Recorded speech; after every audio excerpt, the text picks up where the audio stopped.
E aí, Cláudio, tudo bem por aí, cara? E aí, Marcelo, tudo bem? E você? Tudo certinho. Obrigado aí Que por bom. tirar um tempo aqui do domingão aí no Brasil. Para Uhum. mim são 4h16 da tarde, para vocês já são 20 8 e e 16. 16, né? Isso. 4 horas na minha frente. Eu ainda, Uhum. ainda me lembro que no Brasil a gente fala 20 horas em vez de 8 horas, né? É, Apesar é. do tempo aqui. Mas obrigado Uhum. novamente.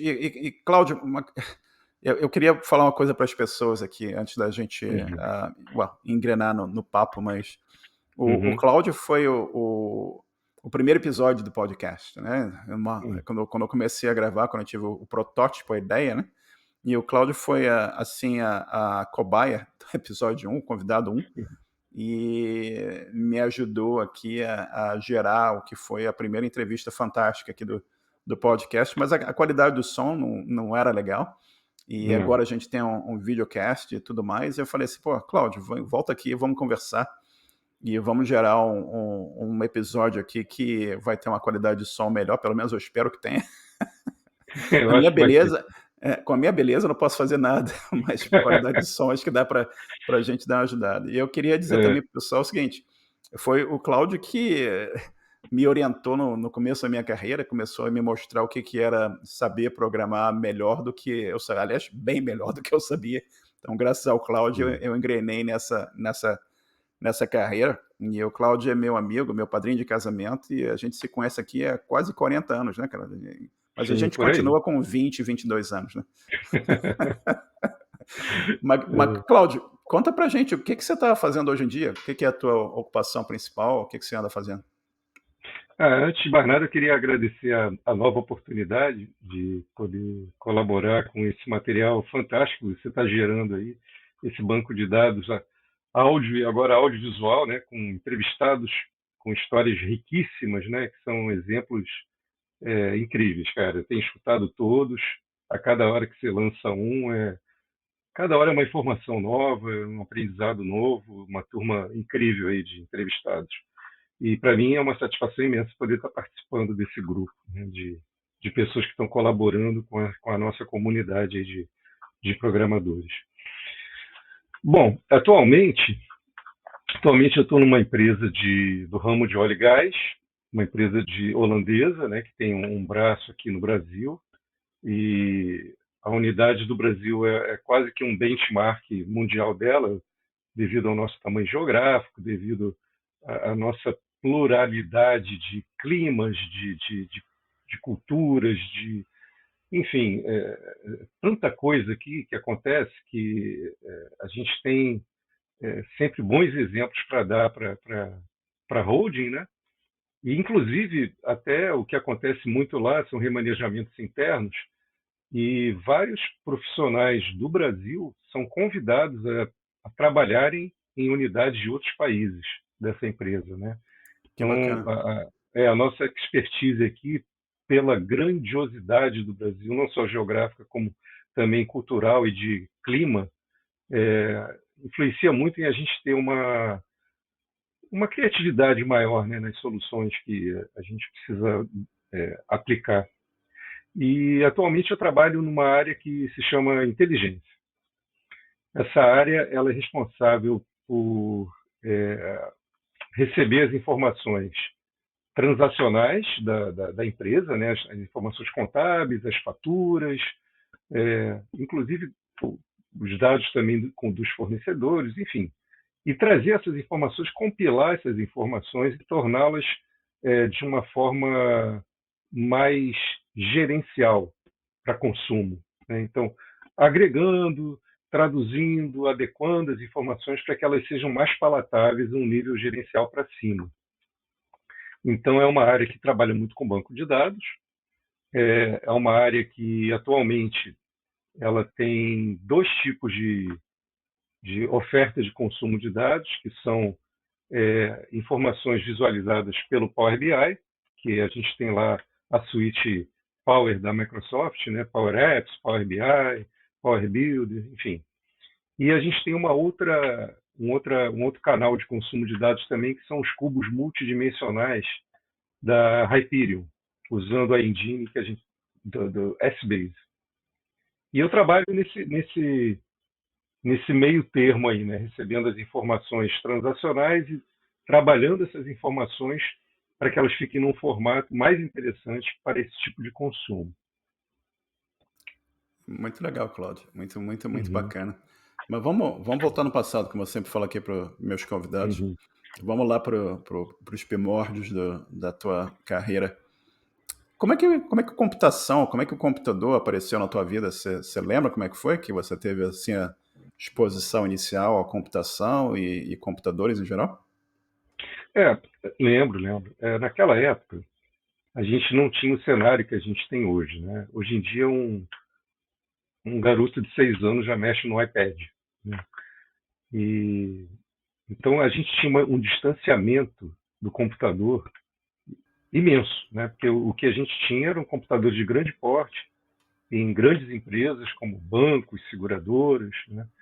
O microcomputador existia na época, mas era uma coisa assim muito precária, né? Com muitas limitações e devido ao formato educacional que a gente tem aqui no Brasil, isso é uma crítica. Eu acho que é muito precoce uma pessoa de 17 anos decidir o que vai fazer na vida, né? Eu acho que falta um pouco de.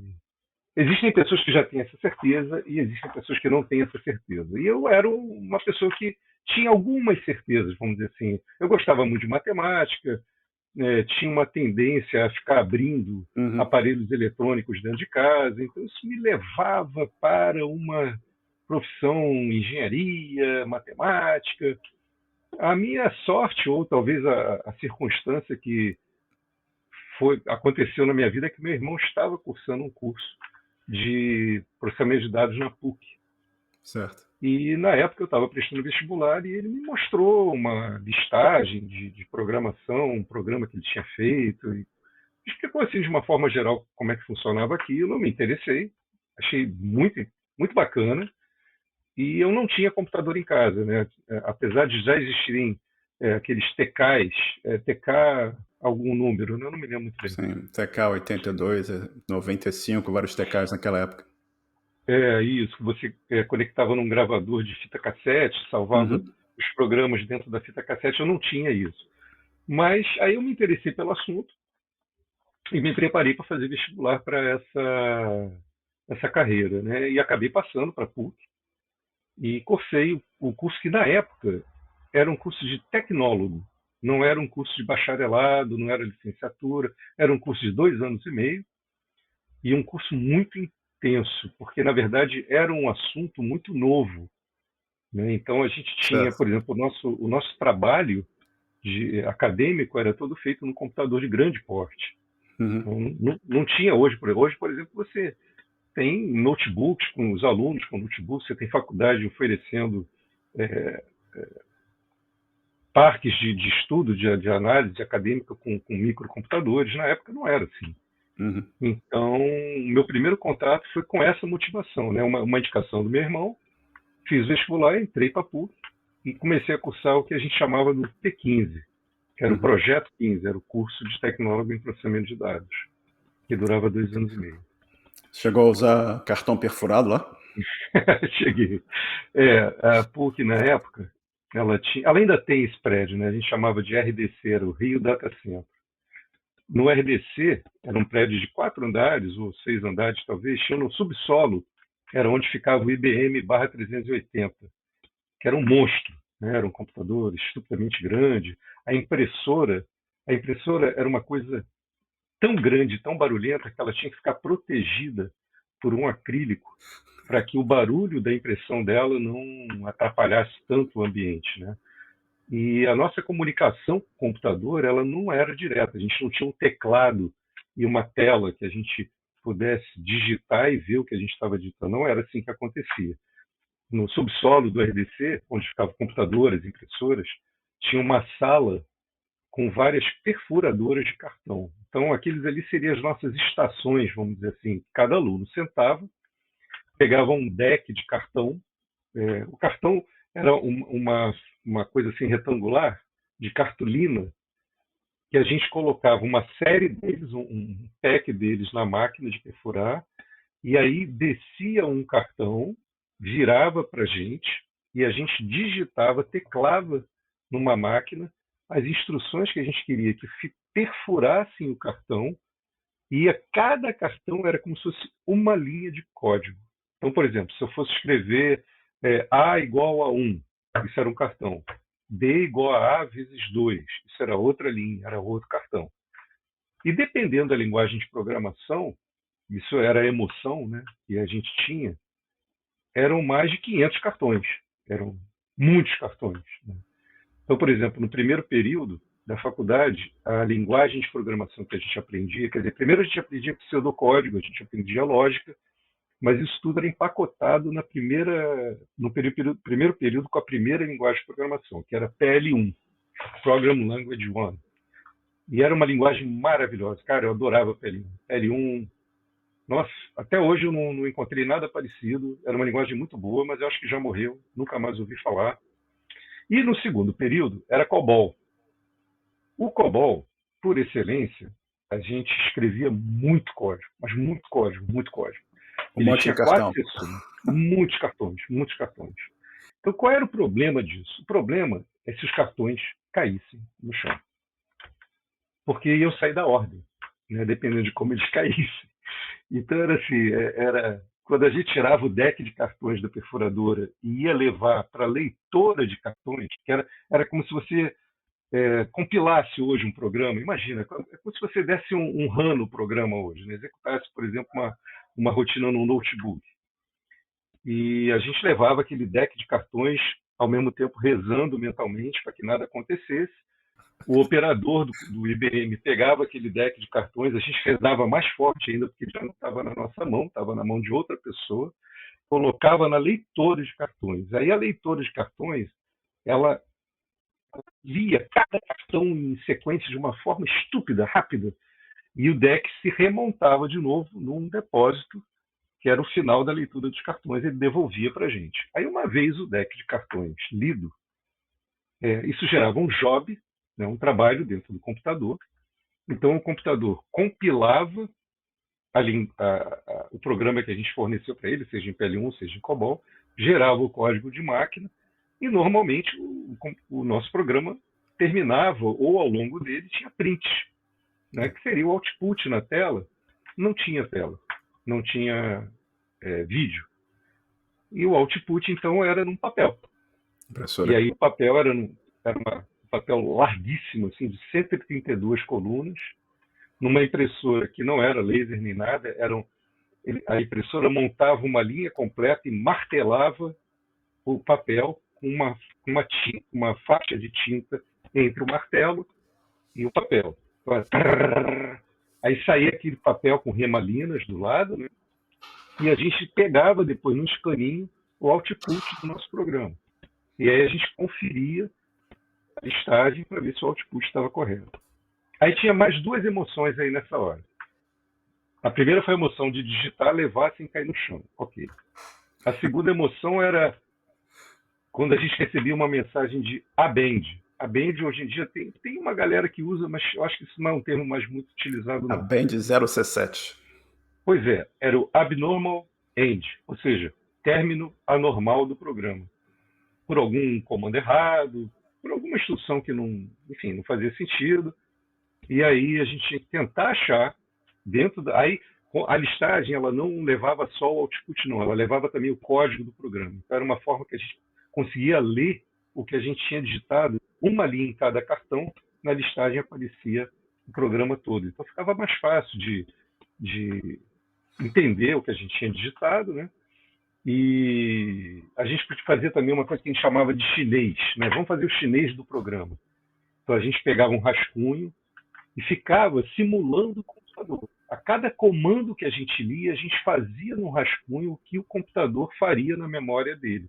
A gente vê qual era o erro. É o debug. O debug, exatamente. Só que era no lápis, papel e caneta, enfim. Uhum. E um outro drama que tinha também era se o nosso programa estava mal programado e entrasse em loop. E aí a listagem não pararia, né? Porque imagina, se ele entra em loop e a cada iteração ele imprimia alguma coisa, o operador tinha que ficar atento para parar tudo. E aí ele forçar um abend, né? Aham. Senão ia ficar uma loucura, né? É. Mas Você- eram bons tempos. Eu acho que Sim, sim.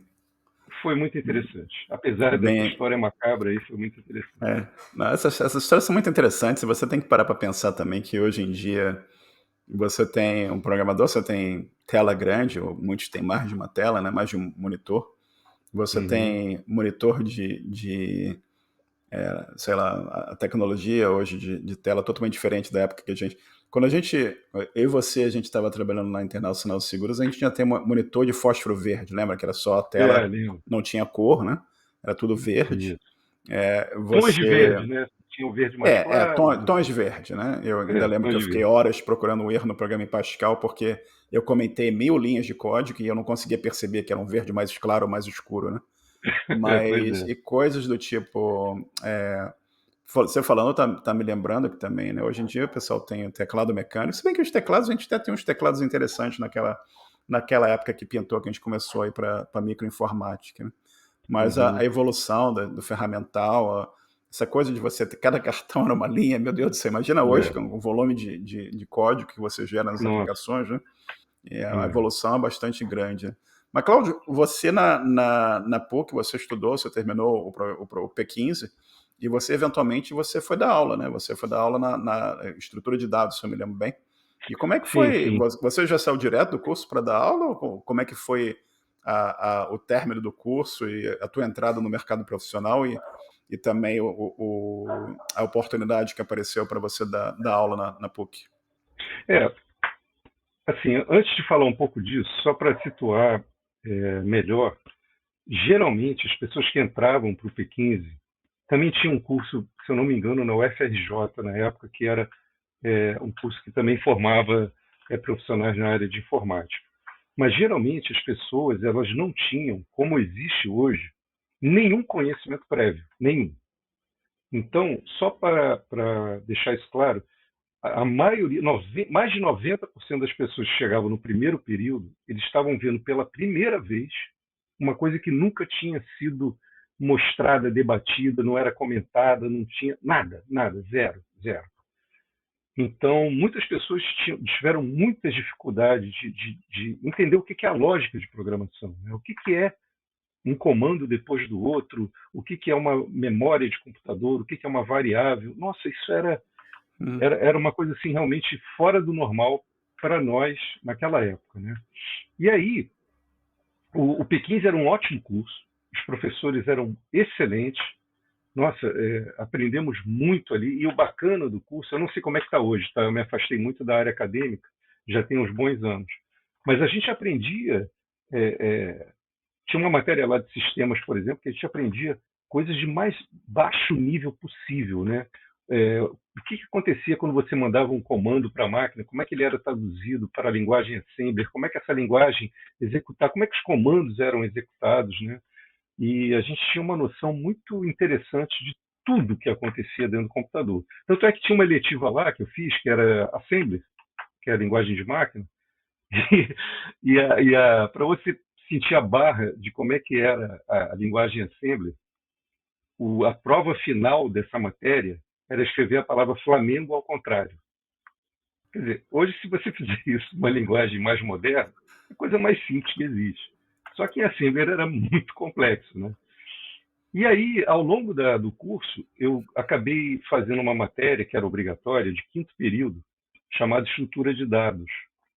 E eu me encantei demais com essa matéria, cara. Olha, foi um divisor de águas. E não que eu não gostasse das outras, tá? Eu adorava sistemas, banco de dados. Nossa, tinha lá. As linguagens de programação também eram muito bacanas. Mas de estrutura de dados foi uma coisa assim que mudou minha vida, né? E eu estudava muito, inclusive eu chegava na aula já tendo estudado a matéria que seria daquela aula, de tão legal que eu achei essa matéria, né? E acabei sendo convidado para ser monitor dessa cadeira. Assim que terminou, eu passei nota máxima nela. O professor me chamou para ser monitor. E aí, num determinado momento, aconteceu aquilo que o universo, né, conspira, acontece, a gente chama às vezes de sorte, mas eu acho que não foi sorte, não. Eu acho que as coisas acontecem quando tem que acontecer mesmo. a cadeira de estrutura de dados, ela passou para o terceiro período ou segundo período, se não me engano, acho que foi segundo período. Então, durante um tempo, ela ia existir no quinto período e no segundo período.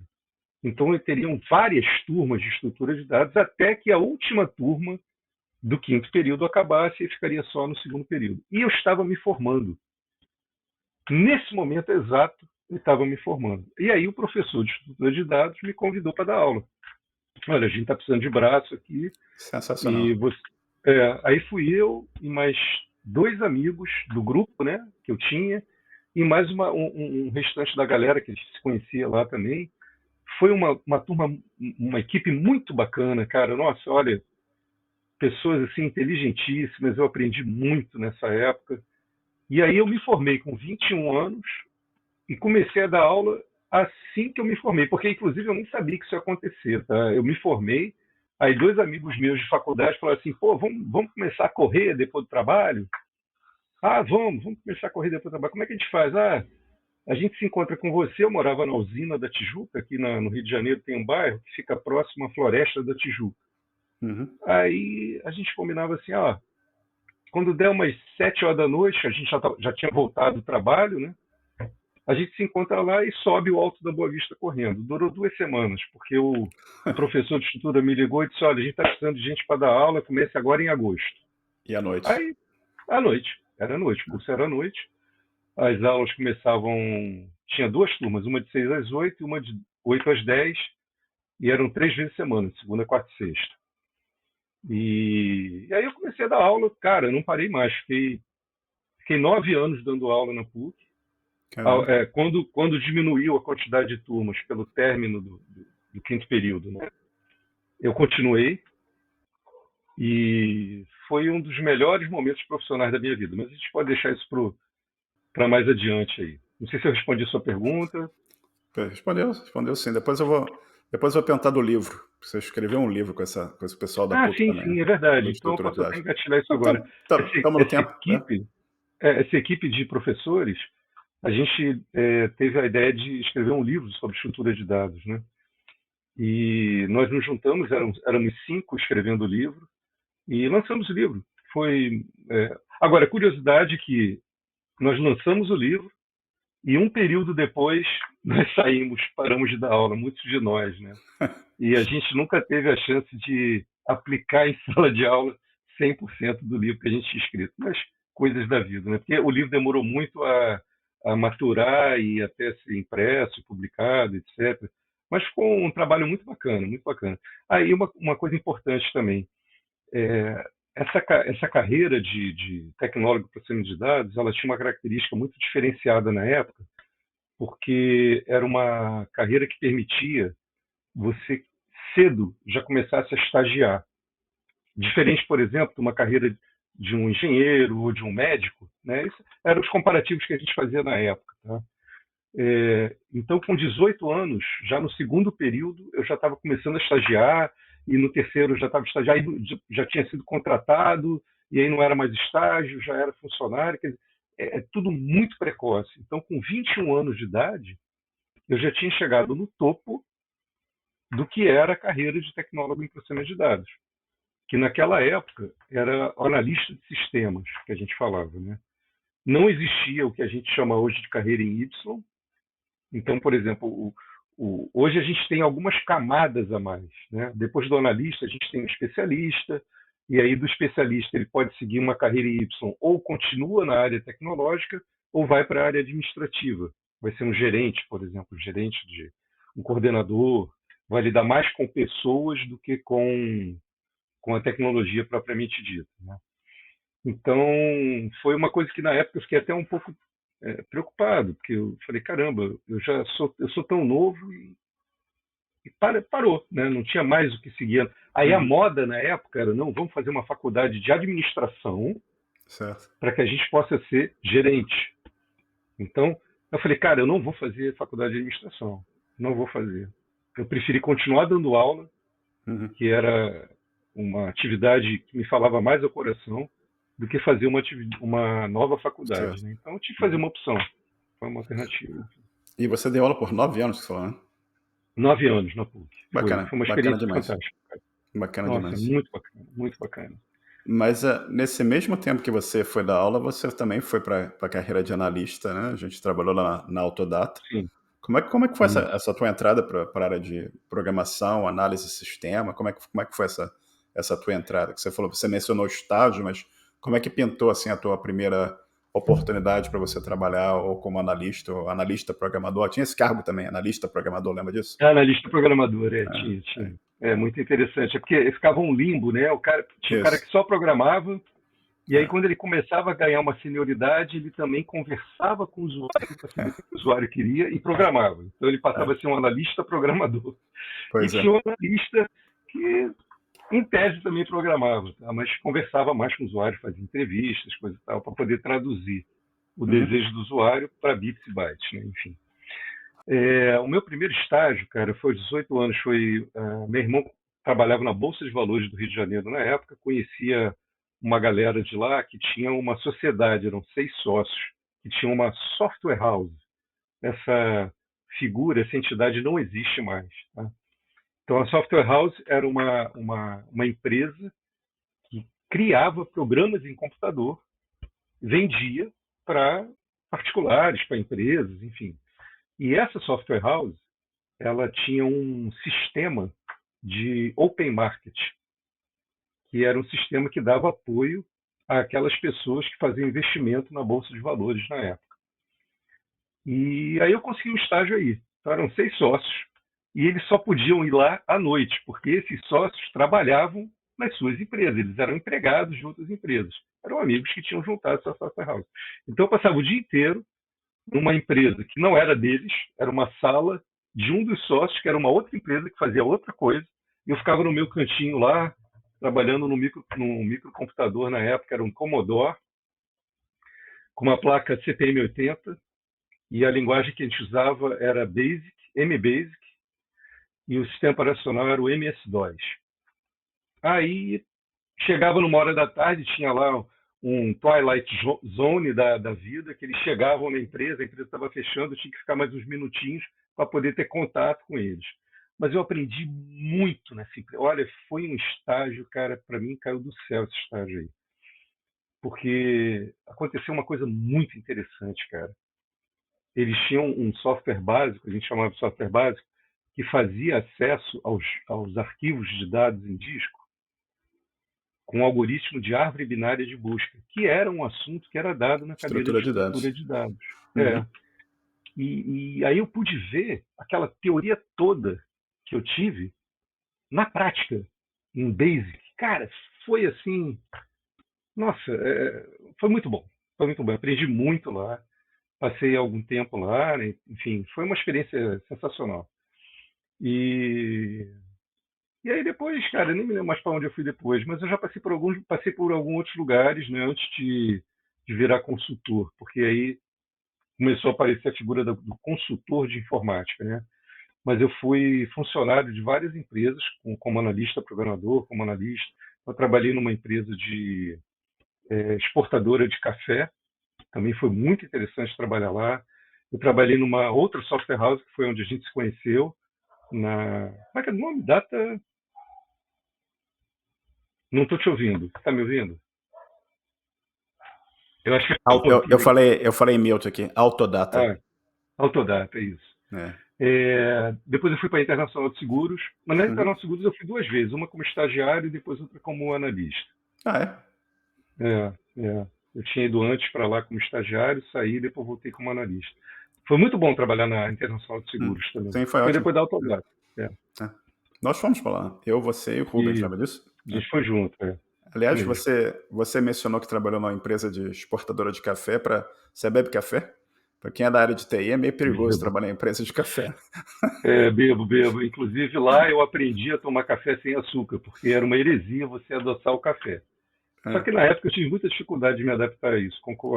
Confesso que anos depois é que eu conseguia passar a tomar café sem açúcar. Hoje em dia eu tomo café sem açúcar e foi a melhor É. escolha que eu fiz para tomar café. Porque aí você descobre que o café é muito ruim ou o café é muito bom. Na verdade, Interessante. quem toma café com açúcar, toma açúcar com café. Né? E aí todo É. café é bom. Vai. É. Eu não bebo café. Todo mundo, toda É, vez que eu falo que eu não bebo café, a pessoa fala, não, você trabalha com TI, não bebe café? Não, pois é, não bebo, nunca não bebo. bebi, não gosto. Eu como chá de vez em quando, mas não é o meu É, negócio. ok. Mas Uhum. fala para mim, eventualmente você virou consultor, né? Você entrou, como é que foi trabalhar como consultor? Que tipo de oportunidades e que tipo de aprendizados isso trouxe na tua carreira também? Isso foi uma mudança muito interessante na minha vida. Nessa época, eu trabalhava na cultura inglesa, no departamento de informática da cultura inglesa, né? E, inclusive, foi na cultura. Eu fiquei 9 anos na cultura inglesa. Na cultura inglesa foi onde eu tive contato com o Windows pela primeira vez, né? Todo Caramba. mundo usava MS-DOS, cada Uhum. um com a sua estação. E aí estava sendo lançado o Windows 3.11 na época, que era o Windows que tinha rede. Você podia conectar vários computadores numa mesma rede. E aí a gente fez uma experiência, acabamos trazendo o Windows para substituir o Microsoft DOS. O Microsoft DOS era mono-usuário, o Windows tinha a figura do multi-usuário, multitarefa. Então, Uhum. foi uma revolução incrível ali, incrível, incrível. Processos que eram executados num computador MS-DOS só podia executar um processo por vez. Quando a gente instalou o Windows, a gente abria várias janelas DOS numa mesma tela do Windows e Uhum. conseguia paralelizar processos que Processo. rodavam antes em DOS. A gente usava na época a Uhum. linguagem Clipper. Certo. E aí, quando o Windows entrou de vez, a gente começou a usar a linguagem Visual Basic, e Uhum. aí a gente formatava telas já com a carinha, né, botões, checkbox, combo box, Uhum. enfim, essas coisas todas. E aí a cultura inglesa foi comprada por um grupo, por uma empresa, Uhum. porque até aquele momento a cultura inglesa era toda gerenciada, administrada e presidida por professoras, né, que tinham chegado num determinado patamar de maturidade que levavam a empresa. Então ela tinha um Certo. aspecto gerenciamento muito acadêmico, mas funcionava bem. Uhum. Isso não era o problema, não. Só que essa empresa que comprou a cultura inglesa, ela terceirizou tudo. Só não Uhum. terceirizou o, o lado acadêmico. Né? Então, ela terceirizou a área de TI. Uhum. E aí ficaram 3 funcionários de TI e uma Caramba. consultoria entrou para tomar conta. Uhum. E eu fui escolhido para não ficar. Só Uhum. que nessa época, as coisas não acontecem por acaso, né? Muito curioso isso. Antes disso acontecer, a gente estava implementando, isso era uma coisa pioneira na época, quase não existia isso. A Uhum. gente estava implementando um banco de dados multidimensional. E o software que a gente usava se chamava Maestro. Uhum. E quando aí a gente puxou uma consultoria, né, para nos ajudar nessa demanda, né? E eu fui o escolhido para ser a interface entre o nosso banco de dados e o que seria mostrado no Maestro. Então, Certo. o consultor dizia: olha, eu preciso desses dados de todas as filiais, de todos os professores, de todos os alunos, de todas as matérias, seja lá o que for. E aí eu fazia o select, fazia as views no banco de dados, fornecia para ele. E esse cara, que estava prestando serviço lá como consultor, gostou muito do meu trabalho.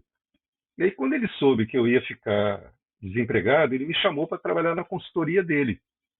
E aí eu passei a ser consultor de informática, e não mais. Incrível, incrível. É, é. E aí a minha vida mudou, porque o Uhum. consultor ele tem uma atividade bastante diferente do funcionário da empresa, que hoje em dia a gente Sim. chama de cliente. Né? Então eu fiquei Uhum. durante 20 anos como consultor. Então eu pulava de cliente para cliente, cheguei a trabalhar fora do Rio. Certo. Enfim, foi uma experiência bacana. Uhum. Aprendi muita coisa, inclusive aí foi a primeira vez que eu tive contato com S-Base, Uhum. que é a engine que trabalha com bancos de dados multidimensionais.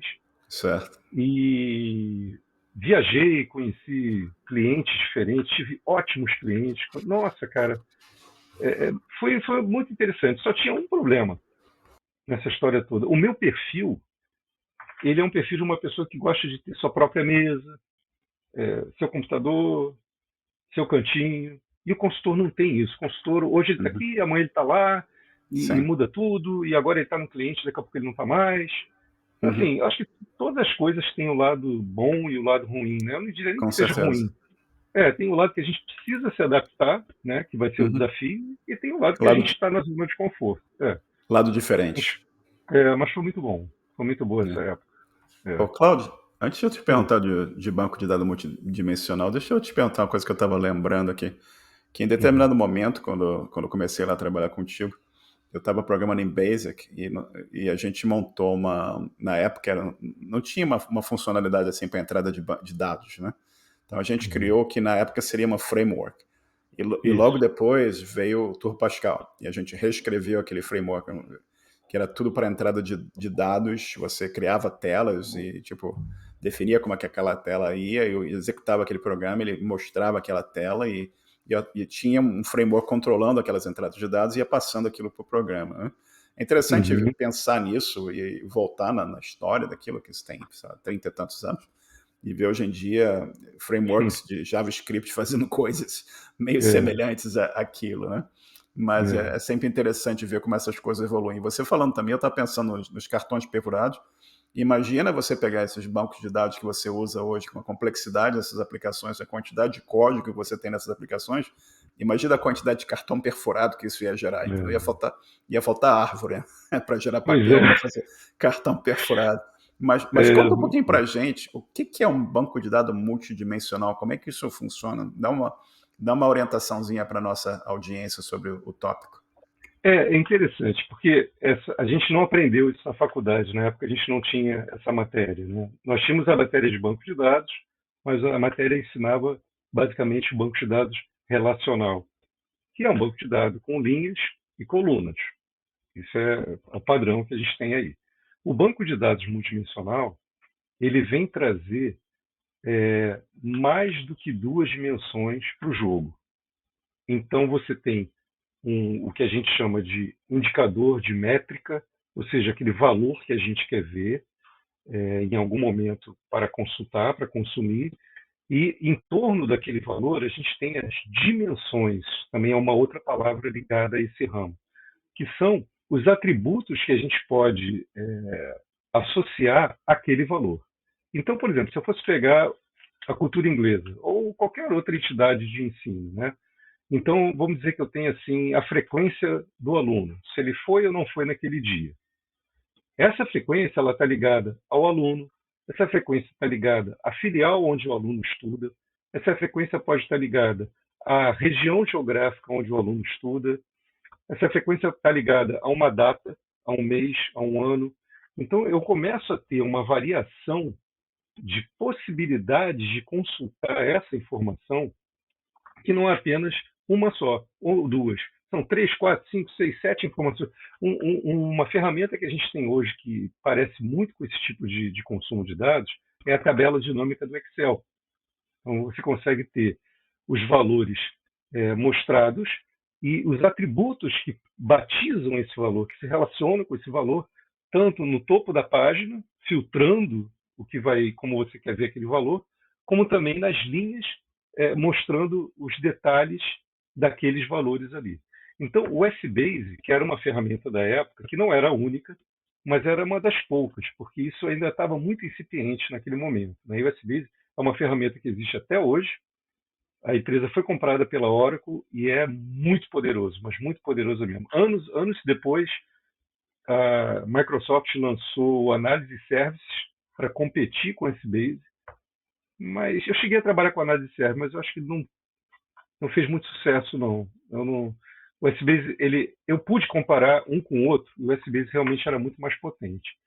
Então, o banco de dados multidimensional ele vai permitir ao consumidor dos dados ter uma gama de visualização muito diversificada, inclusive na forma até de agregar o número. Né? Então, por exemplo, eu tenho um cliente que é ligado a uma filial, que é ligado a uma regional, que é ligado a uma unidade, então eu consigo ver qual é o valor total dessa unidade, qual é o valor total dessa região. E eu consigo fazer uma jogada de visualizações incríveis. A gente tem o Excel como uma ferramenta e, mais recentemente, o Tableau, o Power BI são ferramentas que lidam muito bem com esse tipo de organização de dados, né? E se eu não me engano, rapaz, eu arriscaria dizer, eu já li isso em algum lugar na internet, que a engine que o SBase utiliza para armazenar as informações internamente, né, no mais baixo nível, também é uma estrutura de dados que a gente viu na faculdade, que é a árvore B. A árvore B é uma estrutura incrível, incrível, incrível. Ela se auto-organiza, ela está sempre no melhor estado dela. É claro que você, às vezes, precisa passar uma reestruturação para jogar fora as áreas livres, para deixá-la mais enxuta, né? Mas é uma estrutura de dados incrível. E eu acho que o SBase usa a árvore B como matéria-prima para armazenamento dos dados dele. E você tinha B Plus também, não tinha? Então, Tinha B+.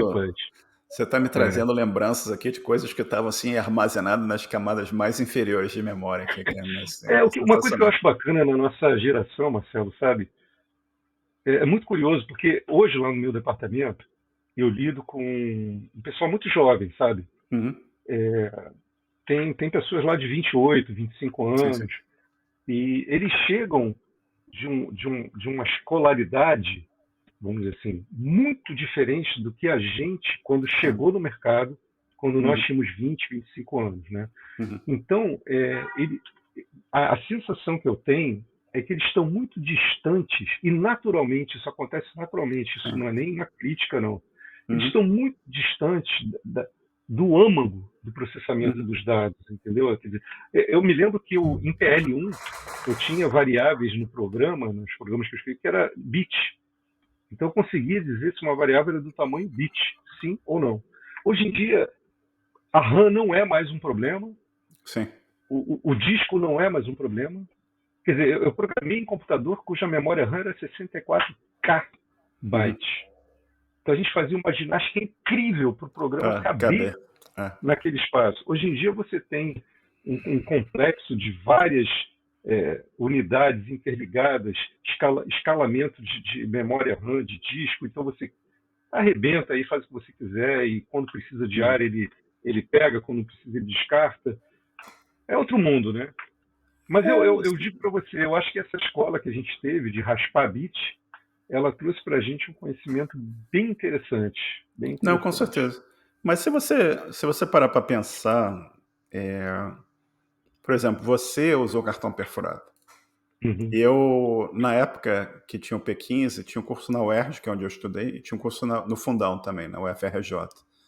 Eu uhum. dei sorte que a IBM doou um 43, acho que um 4341 que eles doaram para a UERJ, e doaram vários terminais, aqueles terminais grandes, brancos, com a tela verde, né? Eu acho que era Ver. 3270, sei lá, enfim. Isso, isso. E graças à Uhum. doação, e a Itautec doou vários microcomputadores. Então, no meu curso, eu nunca usei um cartão perfurado. Então, de Ah, uma, que de uma bom, certa, de que uma bom. certa forma, já Uhum, isso que você estava descrevendo de algumas pessoas que estão trabalhando com você já não tem aquela exposição a certas coisas que nós tivemos. Eu não tive exposição ao uhum, cartão perfurado. E, de uma uhum. certa forma, também, eu já fiz aplicação para iPhone, já fiz aplicação para Android. Tem certas coisas que o framework que você usa usando com o Objective-C ou com o Swift ou com o Java, que já te preserva de certas coisas que você não precisa fazer, coisas como Exatamente. garbage collection e outras coisas a mais. Então, de uma Isso. certa forma, essas gerações mais novas, elas estão se utilizando de outras coisas que foram criadas antes deles entrarem no mercado, né? E de uma Os desafios são outros, né? os desafios são outros, né? Você São tem que outros, hoje exato. lidar com. Eu ainda lido com algum desses problemas, mas você precisa ter aplicações a scale, né? Você vai ter pessoas usando a sua aplicação. Na nossa época, por exemplo, a gente estava na Autodata, você tinha uma pessoa no andar de baixo do prédio usando a aplicação que você estava criando, né? Hoje Uhum, você coloca alguma coisa online e você tem milhares, se não milhões de pessoas usando uhum, o que você está fazendo. Eu trabalho em empresa que produz aplicações que são usadas por milhares de pessoas e muitos dos nossos uhum, clientes estão usando nossa aplicação para servir milhões de clientes pelo mundo, né? Então a uhum. complexidade disso é bastante grande, né? O nível de é diferente, né? As coisas, É os diferente. problemas vão evoluindo, né? Você está aí a AI explodindo aí para toda uma gama de aplicações novas e oportunidades diferentes também.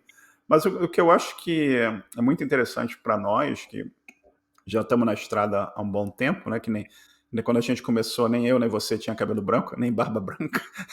É, Mas eu acho que a gente viu um monte de coisa interessante, entendeu? Eu acho sim. que uma coisa que eu estava até comentando com outra pessoa hoje, a gente viveu Uhum. uma época que o volume de informação disponível para nós era muito pequeno, né? Muito. Você falou do lançamento do Windows. Quando pintou o Windows, não tinha livro em Uhum. português. Era tudo livro em Não. inglês. Se você não falasse inglês, você Uhum. estava errado. Não tinha nada para você ler. Você quer Não. programar ou em Visual Basic, o que seja, a literatura era tudo em inglês. E não só Uhum. isso, você ia na ciência, lembra da Ciência Moderna, lá no centro do Rio de Janeiro, a livraria no Ainda subsolo? existe. Ainda Ainda existe. existe? Que legal, cara. Então Uhum. agradece eles, porque eu ia lá de vez em quando, não Uhum. tinha grana para comprar um livro em inglês, que era uma fortuna. Eu abri o É. livro e lia lá Uhum. como é que funcionava, entendeu? E eles tinham É. revista, Dr. Dobbs, e tinha Byte, PC Magazine. Então eu acho que a gente viveu uma época que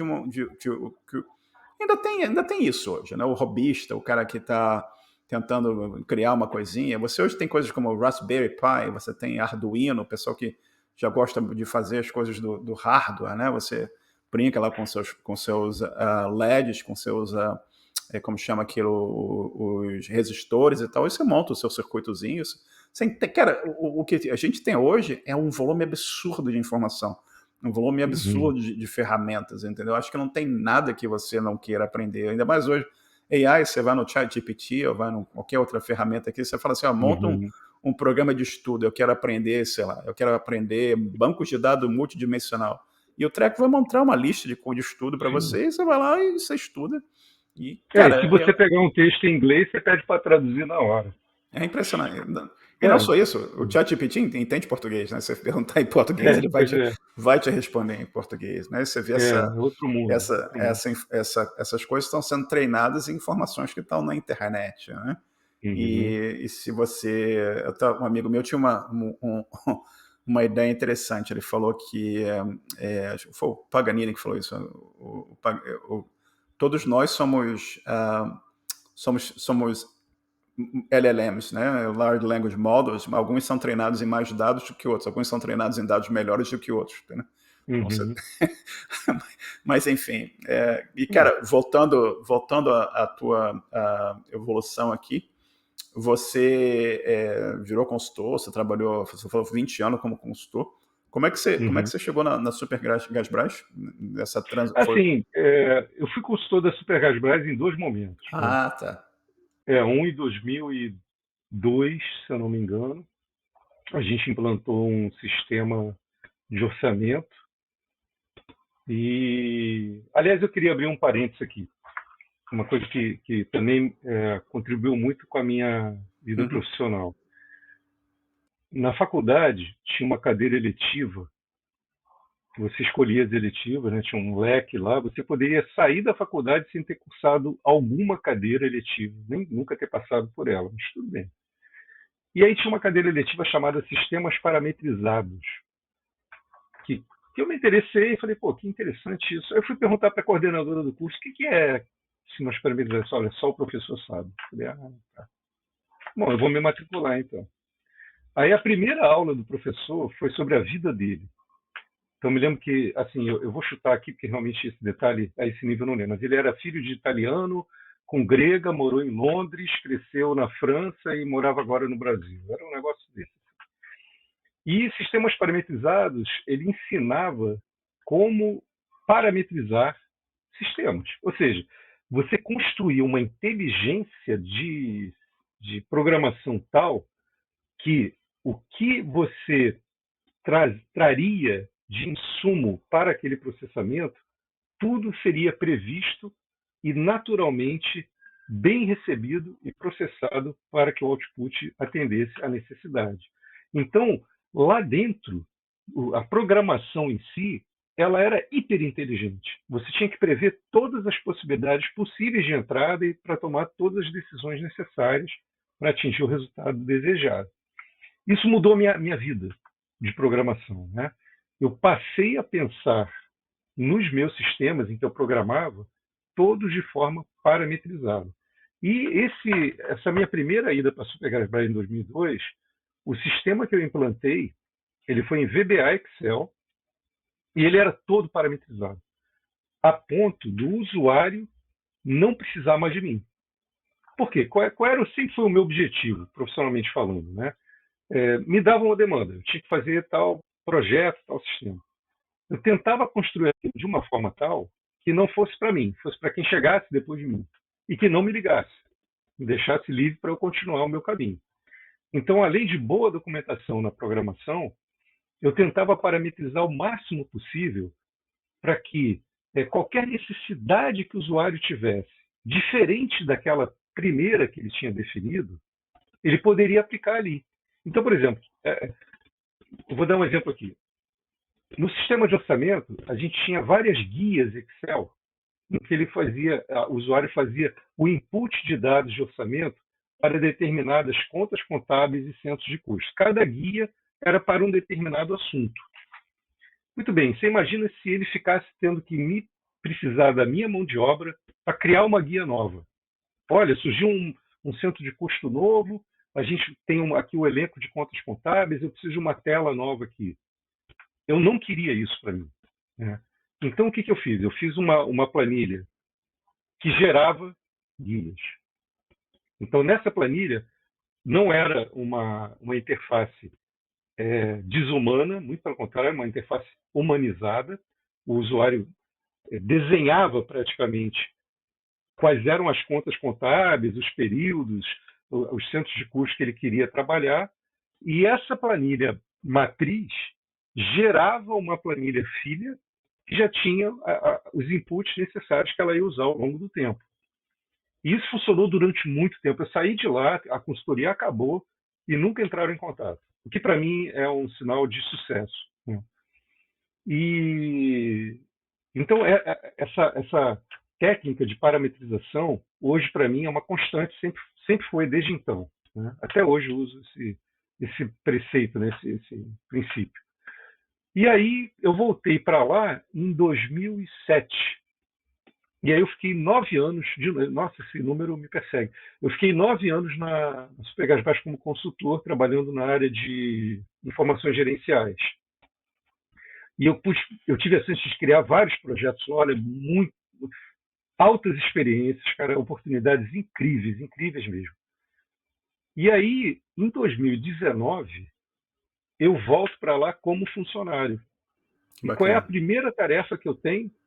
Dar manutenção num projeto que eu desenvolvi em 2008. Mas foi muito bacana, porque eu olhei para aquilo assim, nossa, como está bem programado, isso está tudo documentado. Hoje era legado. Mal sabia eu que eu estava programando para mim mesmo no futuro, né? Então foi um de volta para o futuro aí, fantástico.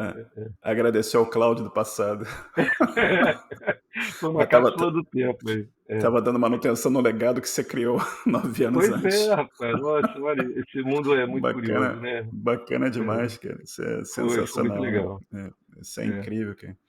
Ô, Cláudio, a gente sempre conversa sobre... A gente está falando aqui sobre a evolução do profissional e tudo mais. E você tocou brevemente no assunto, mas eu sei que você teve a oportunidade desde jovem de aprender inglês, você trabalhou na cultura inglesa e tudo mais. E como é que você viu a importância de ter aprendido inglês e ter tido exposição em inglês na tua carreira profissional e no teu aprendizado também, na tua evolução como um todo? Eu tive a chance de começar a aprender inglês, isso foi um privilégio na época, né? Antes dos 7 anos eu comecei a aprender inglês, porque meu pai ia e foi convidado a fazer um curso de mais de um ano fora do Brasil. Eu era criança e ele preparou toda a família, eu, meu irmão, minha mãe. Começamos a aprender inglês, porque a gente ia morar fora do Brasil. Ficamos 1 ano fora, na Inglaterra. E a criança ela tem uma facilidade muito grande de assimilar uma língua estrangeira, né? Então eu voltei de lá aos 7, 8 anos de idade com muita fluência, tanto no entendimento quanto na fala, né? Tanto é que eu voltei, meu pai me colocou no curso de inglês para permanecer com esse mesmo nível, né? Vamos dizer assim. E quando eu chego na faculdade, o que acontece? A área de informática, ela, naquela época, a 99% do material era em língua inglesa, né? Então, não tinha outro jeito. A gente tinha que saber. Tanto é que na faculdade, no curso da PUC, tinham 2 períodos de inglês técnico. Ou seja, era um inglês, mas voltado para a informática. Então, a gente lia textos técnicos, fazia interpretação, entendimento do texto, etc. E hoje, assim, o inglês foi fundamental para mim naquela época por causa disso, né? O material de estudo era em inglês, a gente não tinha um Google Tradutor, não tinha nada disso, enfim. E foi fundamental para mim. E, inclusive, eu tive a experiência de lidar com amigos meus de faculdade, na mesma sala, que tinham uma dificuldade imensa no inglês, não tinham tido a oportunidade que eu tive. E eu percebia o quanto eles tiveram que se esforçar para poder ganhar um certo conforto na carreira de informática, tendo esse gap de entendimento da língua inglesa, né? Agora, se eu for transportar para o momento atual, eu entendo, Marcelo, o seguinte: a tradução de qualquer material escrito, ela está facilitada para entendimento. Você pode Com certeza. traduzir coisa e tal. Aonde que o inglês vai fazer a diferença, né? No skill humano, né? De você conversar com alguém, entender alguém falando, assistir uma palestra, fazer uma entrevista. Então, eu acho que o diferencial do inglês hoje, ele está muito mais na comunicação em tempo real do que no material escrito. O material escrito já não é mais o problema. E eu acho que isso faz toda a diferença, ainda mais que hoje o mundo ele não se resume à cidade onde você mora, ao estado onde você mora, né? Hoje o mundo ele tá em tempo real, com tudo acontecendo ao mesmo tempo. Você hoje está sabendo que aconteceu alguma coisa no Japão agora. Sim. Então, de repente, você está vendo a televisão, vem uma notícia: acabou de acontecer um terremoto no Japão. Isso era impossível há 30, 40 anos atrás. Não existia essa rapidez, enfim. Então, a língua inglesa, por questões econômicas, né, foi a língua eleita para ser a língua comum entre povos, entre nações.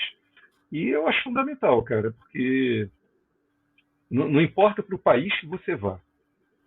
Se você fala inglês, se você entende inglês, a sua recepção, a sua zona de conforto nesse lugar estranho a você num primeiro momento vai ser muito mais amigável, vamos dizer. Você vai ficar muito mais confortável ali, sabendo um nível, pelo menos, básico de inglês, né, de conversação. Eu acho que é fundamental isso. Eu sou exemplo vivo disso, né? Pois é. Verdade. Mas o que eu vejo hoje do inglês também acho que tem duas coisas que eu queria adicionar aqui. Uma é você continua tendo tecnologia de ponta aparecendo, né? E em geral aparece primeiro em inglês, né? Então você tendo domínio do inglês certamente vai te dar acesso a informação que não existe ainda em outros idiomas, né? Perfeito. E outra coisa, você mencionou isso brevemente, mas também o leque de oportunidades é maior, né? Você vai ter a oportunidade de trabalhar para fora do Brasil, eu tenho no trabalho colegas que estão no Brasil e que trabalham com a gente porque eles têm domínio de inglês. Sem o domínio do inglês, eles não estariam trabalhando com a gente, que ficaria muito difícil você interagir com um time que tem pessoas de várias nacionalidades e todo mundo fala inglês. Tá? Então, isso abre um leque de oportunidades bastante grande. Como você falou, tanto você como eu tivemos o privilégio de começar cedo a aprender inglês, mas acho que a gente deve sempre incentivar, né? E não só isso. Aqui no Canadá, o nível de educação é altíssimo, né? E eu cheguei aqui, era bastante comum. Eu tinha mestrado, mas tinha um monte de gente com mestrado, um monte de gente com doutorado. Entendeu? Você vai para o trabalho aqui, é bastante comum eu ter pessoas que falam 2, 3, 4 idiomas, entendeu? Uau, E bacana. eu tenho pessoas que eu conheço aqui que o cara fala cantonês, alemão, inglês, e impressionante. Entendeu? E fala bem, não fala mal, não fala bem em todos os idiomas, entendeu? Mas Inclusive, antes da pandemia, eu não sei como é que está isso agora, tá?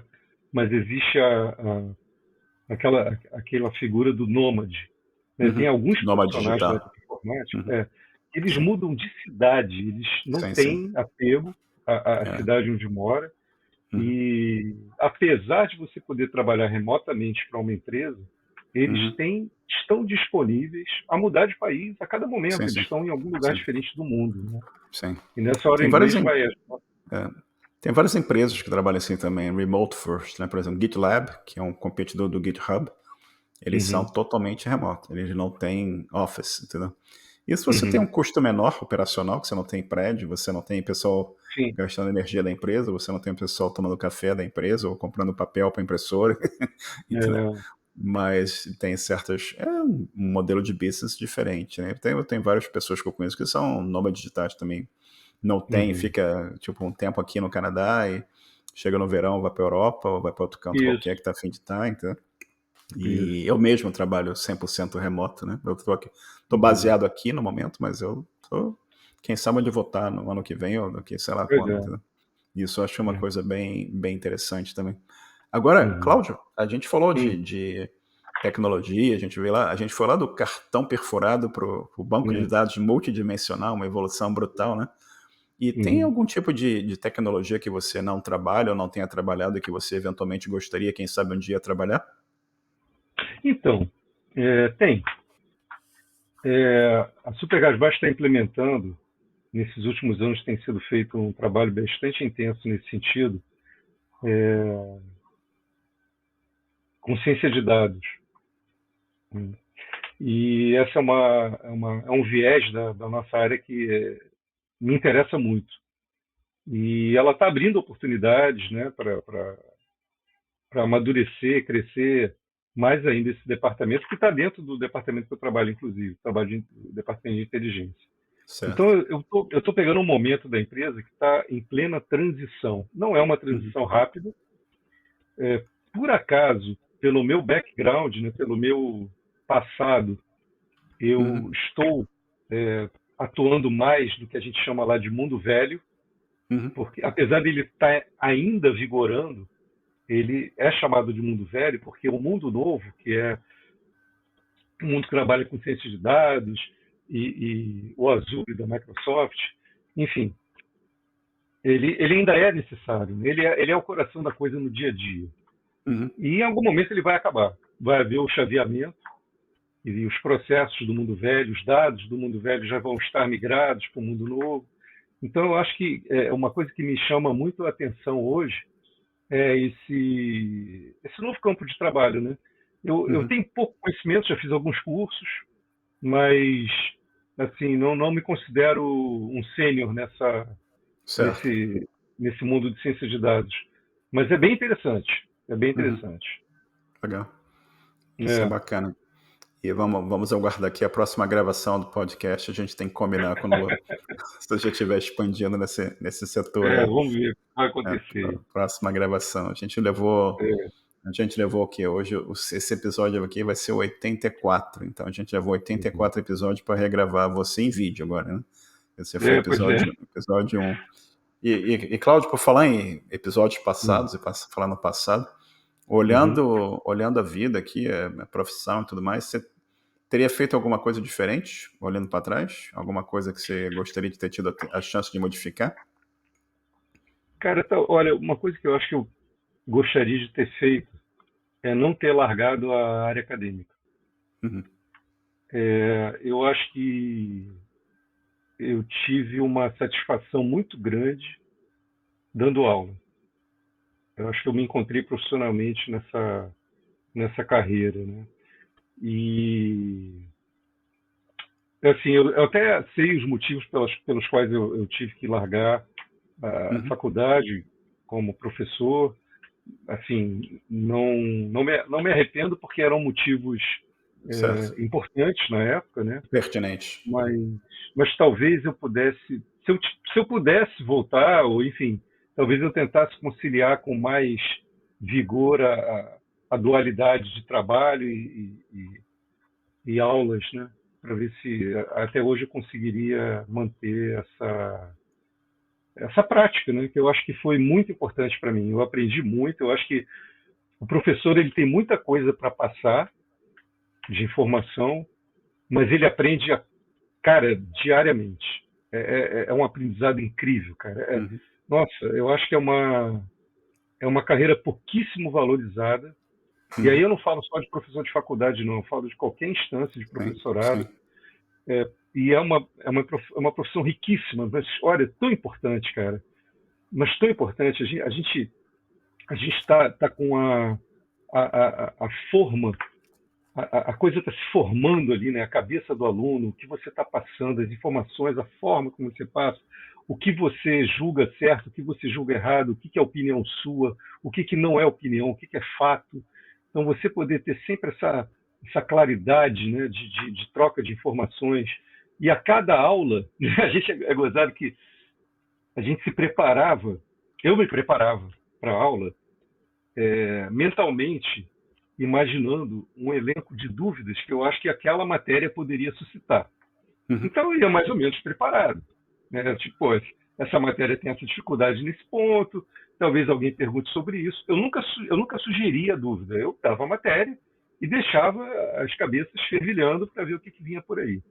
E era impressionante como apareciam dúvidas que eu não tinha pensado antes, sabe? E isso é muito bacana, entendeu? Quer dizer, eu tive alunos que, para algumas questões, alguns algoritmos que a gente passava como desafio, eu tive assim, alguns alunos que tinham soluções incríveis, mas tão incríveis, Uhum. que passaram a ser incorporadas à matéria, Bacana, porque eram cara. situações. Cara, enfim, se hoje eu pudesse voltar atrás, eu acho que eu tentaria permanecer com essa cadeira, com essa profissão. Bem, Seria mais Cláudio, ou menos por acho que aí. É. acho que no próximo episódio que a gente gravar, você vai estar falando sobre o seu retorno à área acadêmica e também sobre a sua entrada na área de ciência de dados aqui. A gente já tem a pauta para a próxima entrevista aqui, cara. Talvez, talvez. Já tá montada a pauta já. Mas, É, cara, você. A gente conversou aqui sobre história, carreira, entendeu? Coisas que uhum. você fez e coisas que você gostaria de fazer. E, olhando o pessoal que está começando hoje, que tipo de recomendação você teria para essas pessoas? É, cara, assim, como eu te falei, eu estou trabalhando com pessoas novas, né, lá no trabalho e tal. Eu até vejo já um pouco desse perfil em ação. Olha, eu acho que assim, na verdade, eu não vou aqui sugerir nada técnico, porque não adianta sugerir técnicas.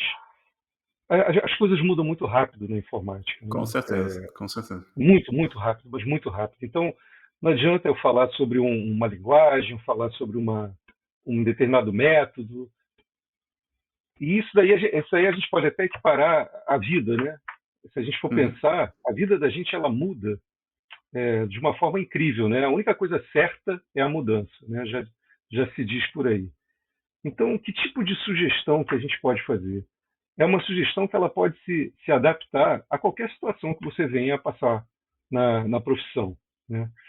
Então, assim, a primeira coisa que eu acho que a gente pode sugerir aqui seria sempre muita humildade, né? Não se julgue, porque você sabe muito uma coisa, é, entenda que você vai ter sempre muito a aprender, né? Então, acho que a humildade é sempre um viés assim fundamental. Praticar muito a escuta ativa, ou seja, alguém está te passando alguma informação, escuta aquilo, mesmo que você já saiba. Vê se depois daquela vírgula vem uma informação que você não sabe ou que você via de uma forma diferente, né? Ângulos diferentes são importantes. Mesmo que você saiba muito um assunto, deixa uma pessoa falar sobre esse assunto. Deixa ela dar a visão dela, né?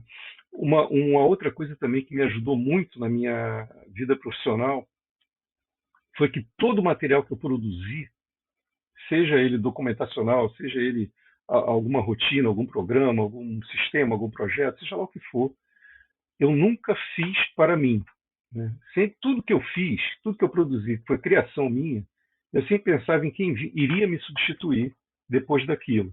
E sempre com aquele viés.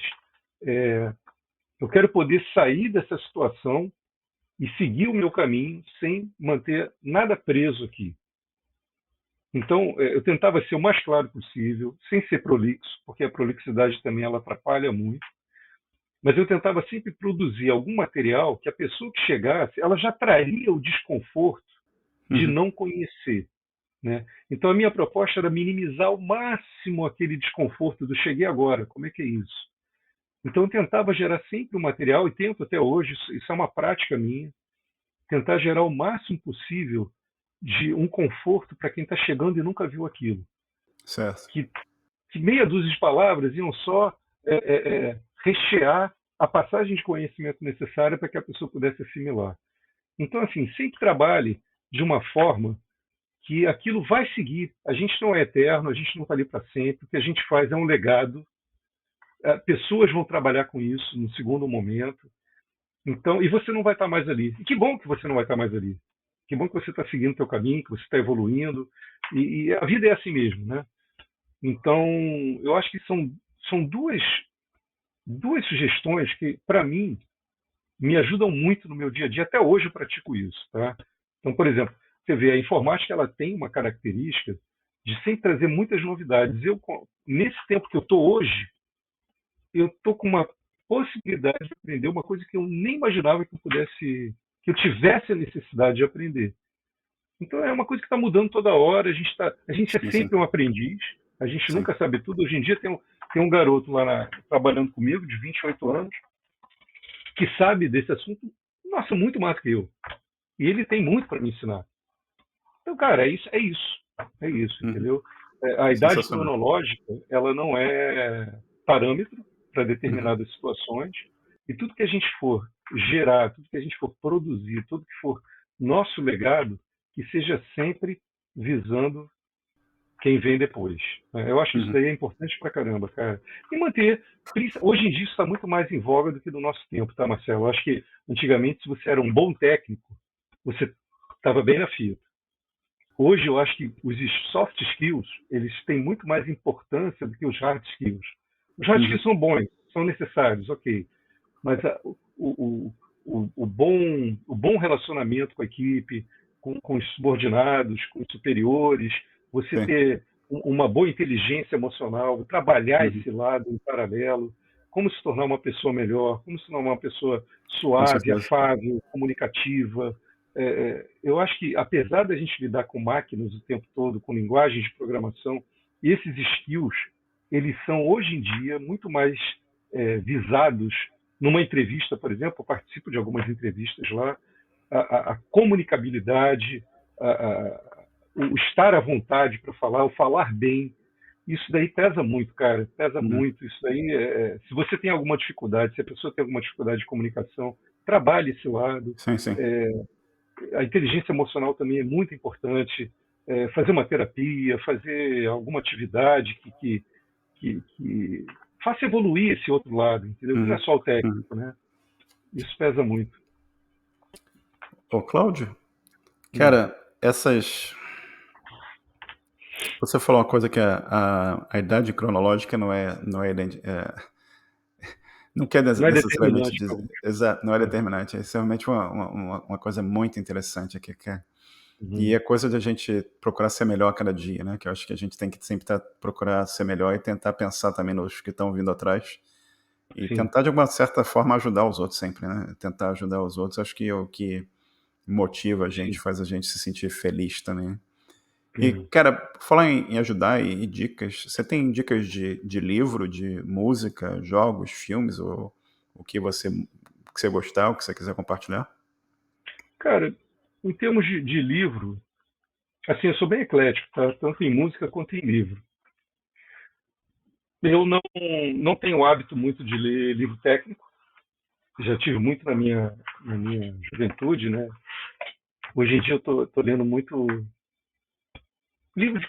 Cara, sou muito eclético. Atualmente estou lendo Grande Sertão Veredas,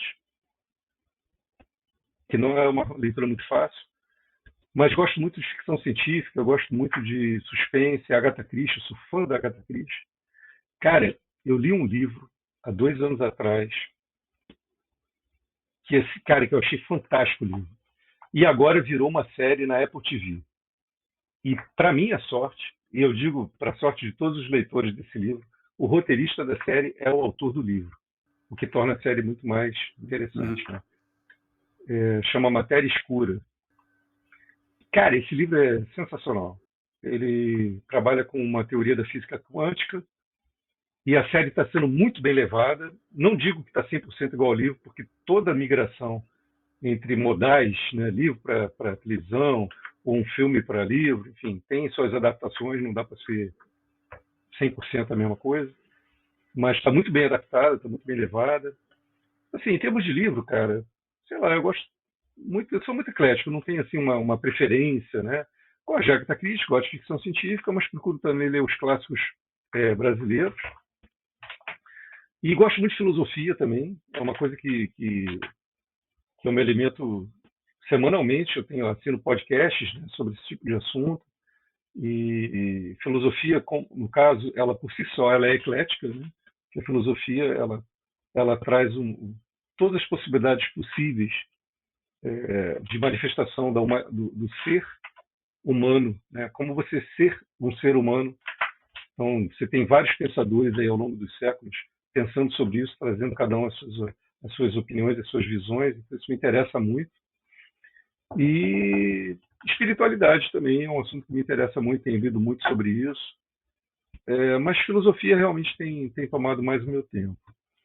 Em termos de jogos, cara, eu não jogo. Não, a minha geração, quando pegou jogos, era aquele jogo de Atari, né? Atari. Que, a bolinha batia aqui, batia aqui. Aí depois evoluiu lá pro River Raid e Space. Esqueci até o nome do jogo. Space Hoje em Invaders. dia tem até um movimento retrô, né, que está trazendo essas coisas de volta. Mas eu não me dedico muito mais a esse tipo de atividade, não. Mais leitura, filme, livro mesmo, assim, séries, né? E ontem, sexta-feira, eu fui ver o Divertidamente 2, Inside Out, muito bom, vale muito a pena ver. Eu acho que traz bastante insights, apesar de ser uma animação infantil, não é nada disso, esquece, serve para adulto principalmente, porque tem uns insights ali bem interessantes. E é isso, assim, em termos de música, cara, música também sou muito eclético, gosto de música erudita, gosto de música popular. Chico Buarque fez 80 anos outro dia, então Caramba. eu fico ouvindo rádio, todo mundo homenageando, tocando as músicas dele, eu sou fã desse cara, e tem músicas fantásticas, né? Gosto muito de Beethoven, de Bach, Gilberto Gil, Caetano Veloso. Nossa, cara, modéstia à parte. Não estou querendo aqui ser arrogante, mas a minha geração, ela pegou um momento cultural do Brasil que foi riquíssimo, cara, riquíssimo, mas uma coisa assim, nossa, impressionante. Então, assim, eu me sinto muito privilegiado de poder ter tido contato, né, com produções artísticas, como, por exemplo, do Milton Nascimento, do Vinícius Moraes, Chico, Gil, Caetano. Nossa, cara. E não foi só o Brasil, não, Cláudio. Foi toda uma época também. A gente pegou Queen, Beatles. A gente pegou Beatles, a gente pegou Rolling Stones ainda. A gente pegou... Stones, E hoje em dia eu não consigo ver. Eu tenho dificuldade, entendeu? E talvez as gerações mais novas aí tem certas coisas. De vez em quando aparece uma coisa interessante, como The Weeknd, que achei um cantor interessante, tem várias coisas interessantes. Mas eu acho que a gente viveu uma época muito mais rica musicalmente no mundo todo, não só no Brasil. O Brasil é uma época fantástica, né? E, Cláudio, alguma pergunta que eu não fiz e que você gostaria que eu tivesse feito? Cara, acho que não. Acho que a gente falou bastante. A gente cobriu várias etapas aí da vida, né? Vida profissional e a vida pessoal em paralelo a isso, mas acho que não. Acho que tá tudo bem coberto aqui, com certeza. Meu irmão, um prazer sempre falar contigo e agradeço enormemente aqui tu tirar esse tempo para conversar comigo e compartilhar muito das histórias que eu lembro, que eu tava junto. É verdade. E um privilégio ter compartilhado de muitas dessas aventuras com você. E privilégio ser seu amigo, seu irmão. E estamos aqui. Muito obrigado pelo teu tempo e tudo de bom. Pô, foi uma satisfação enorme, Marcelo, estar aqui de novo, recontando as histórias agora em audiovisual, né? Não só em áudio. Na próxima vai ser em holografia, né? A gente vai estar no mundo virtual. Não sei.